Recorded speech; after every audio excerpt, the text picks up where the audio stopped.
mereka sebenarnya takut karena ada yang keracunan. Menurut saya, ya ini juga sangat membantu kita juga, tapi ya mungkin kita bisa masak lebih baik untuk anak-anak bisa makan. Kalau saya sih sepakat MBG tetap diteruskan, asal evaluasi dapur. Saya mohon maaf atas nama PGN dan berjanji tidak akan lagi terjadi. Kita risau, masih ada, makanya kita tertibkan semua SPPG, semua dapur, kita sudah bikin SOP.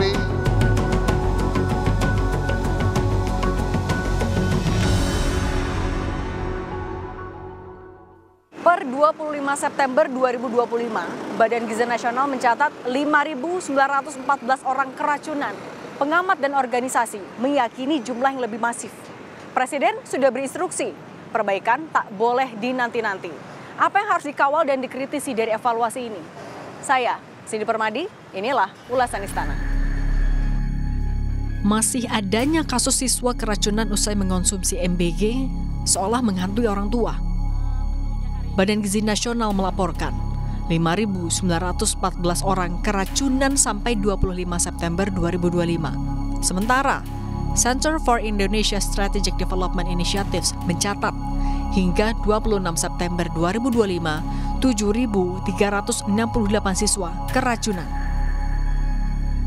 Presiden Prabowo Subianto mengakui masih adanya penyimpangan dalam pelaksanaan program makan bergizi gratis.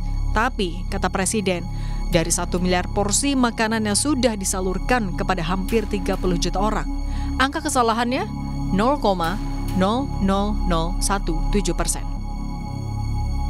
Tak mau berpuas diri, Presiden perintahkan penertiban dapur SPPG. Bahwa ada kekurangan, iya.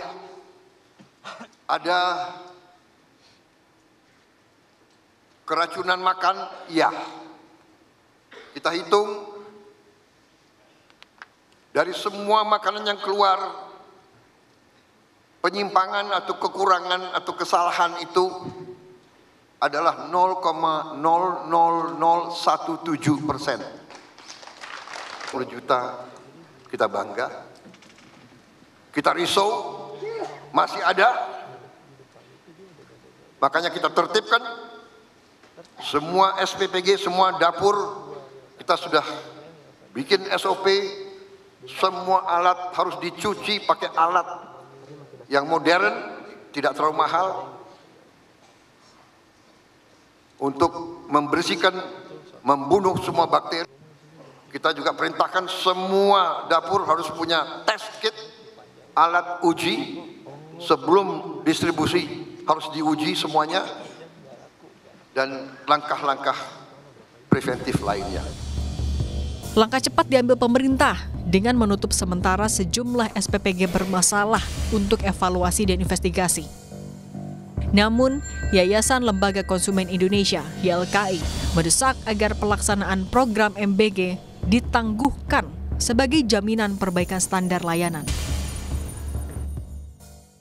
Maraknya kasus keracunan makanan yang terjadi pada program makan bergizi gratis ini tentu menjadi indikator ketidaksiapan dari pelaksanaan program ini. Dan terjadinya massal pada keracunan ini tentu bisa dikategorikan sebagai kejadian luar biasa. Ini tidak bisa dianggap biasa dan tidak bisa dianggap remeh gitu ya. Karena ini terjadi secara berulang. Ketika memang terjadi secara berulang berarti tidak ada penerapan, monitoring, dan juga pengawasan di lapangan. Apa yang perlu dilakukan oleh pemerintah? YLKI mendesak untuk adanya moratorium atau pemberhentian sementara dari program ini. Anggota Komisi 9 DPR RI fraksi PKB, Neng EM Marhamah Zulfahis menilai, untuk menyukseskan program beranggaran fantastis ini, Badan Gizi Nasional sebagai lembaga baru harus berkolaborasi. SDM harus ditambah karena tugasnya luar biasa berat. Iya, harus kolaborasi, tidak bisa sendirian, saya sepakat gitu. Karena satu, BGN itu kan institusi baru, orang-orang baru. Saya kira dengan tugas yang sangat luar biasa dan targetnya banyak, itu kan cuma berapa orang, harusnya kan ini sebenarnya harusnya layaknya itu kementerian. Terus SDM-nya harusnya juga ditambah. Terus kemudian kalau memang tidak seperti itu, maka bekerja samalah dengan misalkan satu BP POM itu yang paling utama ya. Terus kemudian Kementerian Kesehatan dengan BKKBN karena target dari MBG ini kan juga penanganan stunting. Dengan lembaga baru dengan anggaran yang sangat fantastis itu juga pasti mereka juga kebingungan dan maraknya kasus siswa keracunan usai menyantap MBG, BGN pun merespons. Selain membenahi tata kelola, BGN membuka peluang membawa kasus keracunan ke ranah pidana. Tim investigasi pun dibentuk dengan menggandeng Polri, BIN, Dinkes, BPOM, Pemda, serta tim investigasi independen yang berisi ahli. Artinya bisa dipidanakan dong, Bu? Bisa dong. Kalau ada unsur-unsur pidana, kita pidanakan. Siapapun itu kita pidanakan. Misalnya dari sampel itu ternyata ditemukan zat racun yang tidak ada kaitannya dengan bahan makanan misalnya. Ya kita pidanakan, baik itu pemiliknya dapur maupun SPPI-nya atau yang terlibat dalam di dapur itu.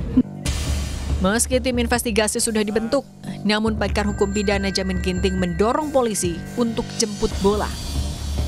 Penyelidikan bisa jadi pintu masuk, mencermati pelanggaran, dan membuat kasus lebih jelas.